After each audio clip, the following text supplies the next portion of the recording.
Hey, it's Zed Jr. I'm back. Been about a year or so now since I made a video. I really ain't done much to the car since the last video I made.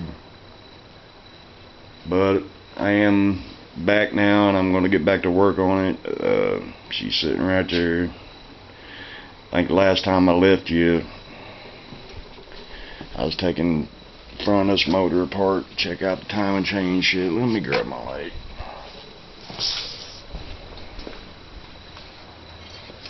I ain't got much light in this garage, man. So anyway, when I last left you, here's where I was. I am going to make a video on, putting it back together.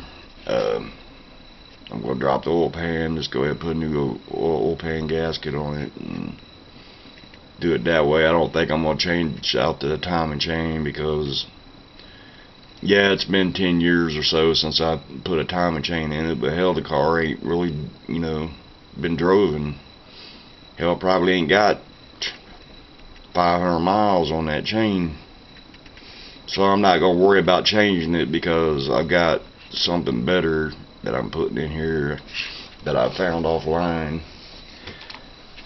And it's right over here.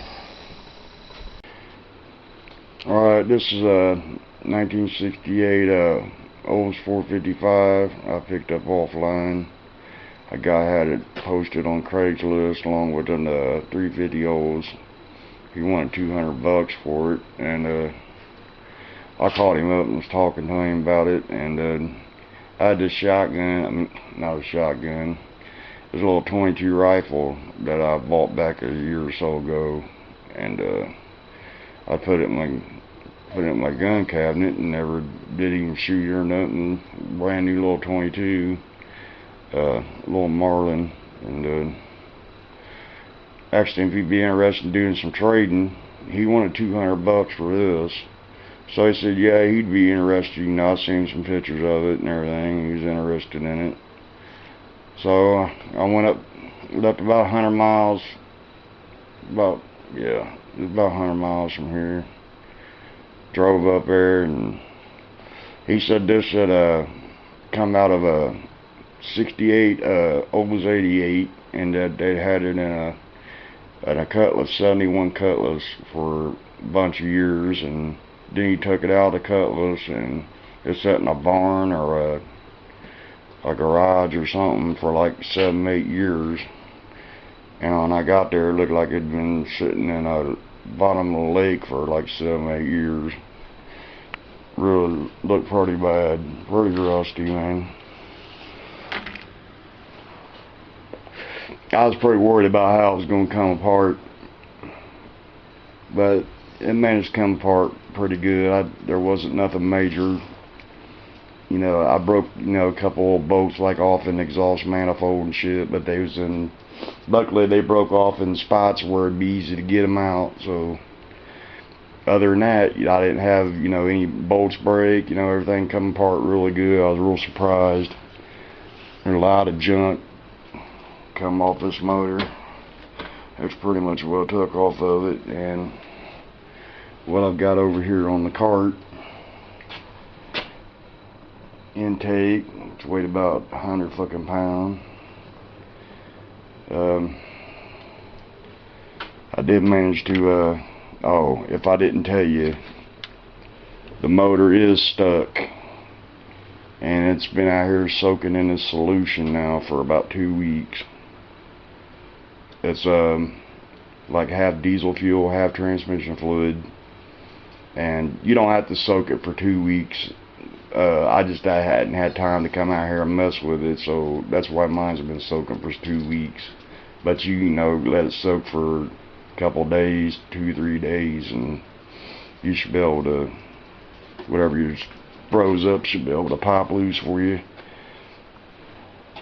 It did manage to, clean everything up. For sitting for 7-8 years, it was actually a pretty clean motor, except for when I took the intake off, and this was literally nothing but big chunks of carbon all around the push rods, all around the lifters. Lifters was froze on account of all the carbon and shit, and it was a little bit of work getting them lifters and shit out. Basically used a lot of carburetor cleaner and spinning that cam around, you know, spin the cam around, take your thumb, push the lifter back down, spin it back around, you know, keep spraying the carburetor cleaner on it, and eventually it'll pop free. You usually, when you take out a lifter, you don't want to use any kind of pliers or vice grips or nothing like that, because you will fucking screw up your fucking lifter if you're planning on using it. I didn't have no choice but to use them. The magnet wasn't getting it, so I did have to use some vice grips to get them out. I don't recommend doing that. You know, a lot of people's gonna say, well, you know, you're not supposed to fucking do shit like that. That's some fucked up shit to do. Well, I'm sorry, dude, but you ain't the one here taking this motherfucker apart. I am, and I see what's going on and shit, and there's no other way getting these lifters out without using some fucking vice grips or something to clamp down on them. There was no way. Magnet wasn't cutting it. It's like, but like I said, it come apart pretty good. This is going to be a budget build motor. I'm hoping to get by with maybe $1,500 to do this motor. That's if I don't have to go to the machine shop, which I'm hoping I don't. That's going to save me a lot of money, man, if I don't have to go to the machine shop.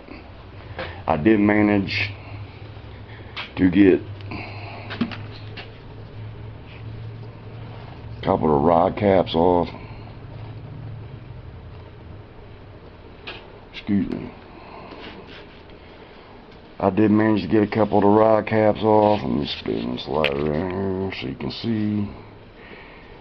This one right here is number 8. This is the one that's closest to your oil pump. And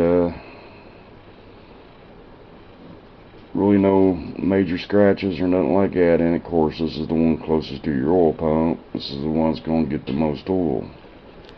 The scratches you do see in it, that's going this way, are from where I've been running my fingernail across it.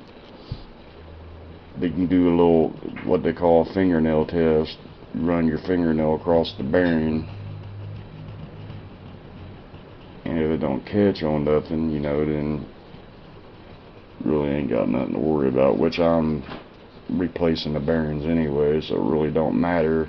I'm just glad to see that, because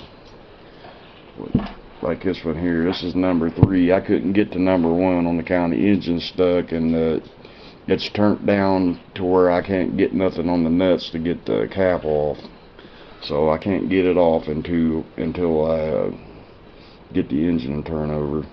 But I do got number 3 here, and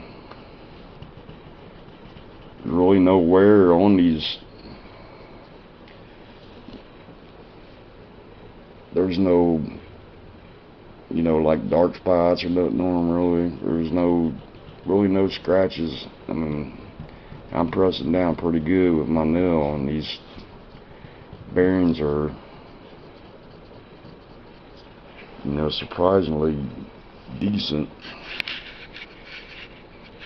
But the reason I'm happy for that, even though I'm changing out the bearings, you know, if this is going to be in good shape, your bearing and shit, then your journal and your crank, you know, is more likely is going to be good too. So which means if all my journals are good on my crank, then I don't have to take it to the machine shop and have it machined out. So that's going to save me some money right there. Same with your pistons and your rods, and you know, you want to check them all. And when you take something apart, man, like especially on these caps, you can see I got this one marked number 3. You always want to put them back in the exact same place you got them, in the exact same way too. You don't want to flip it around the other way. You want it to go right back the exact same way it come off, in the exact same spot. Same with your lifters. If you're going to reuse your lifters, you want them to go right back in the same spot where they was. This is number 16 here. I don't know how good you can see, but what I can see through the camera, you can see there's not much wear on them at all, man. The guy said nobody's never done any major work to this car or nothing, so that's surprising. You know, somebody's had to put a cam lifters in this for at one time.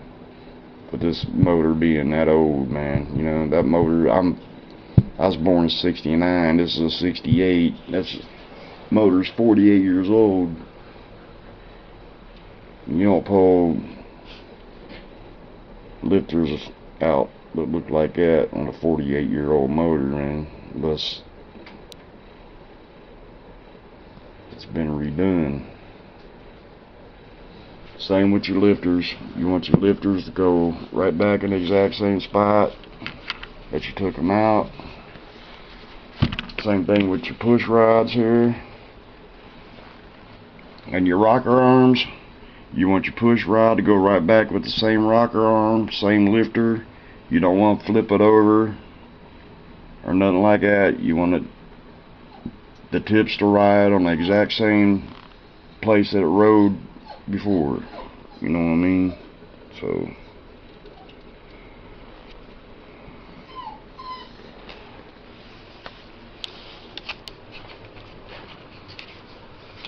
like I said, it's been soaking for 2 weeks now. I think I'm gonna go ahead and start another video on popping this thing loose. And what I'm gonna do is I'm gonna, these engine stand rocks like a motherfucker, so I'm gonna put the top of the motor mount back on, then bring my floor jack over here and put it up. So my light going out. Anyway, yeah. Put my jack up here to stabilize the engine and get a breaker bar on it or pipe wrench.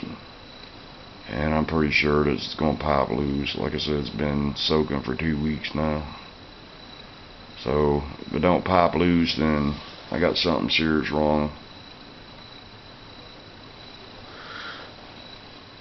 We'll see in the next video, so stay tuned. Have a good one.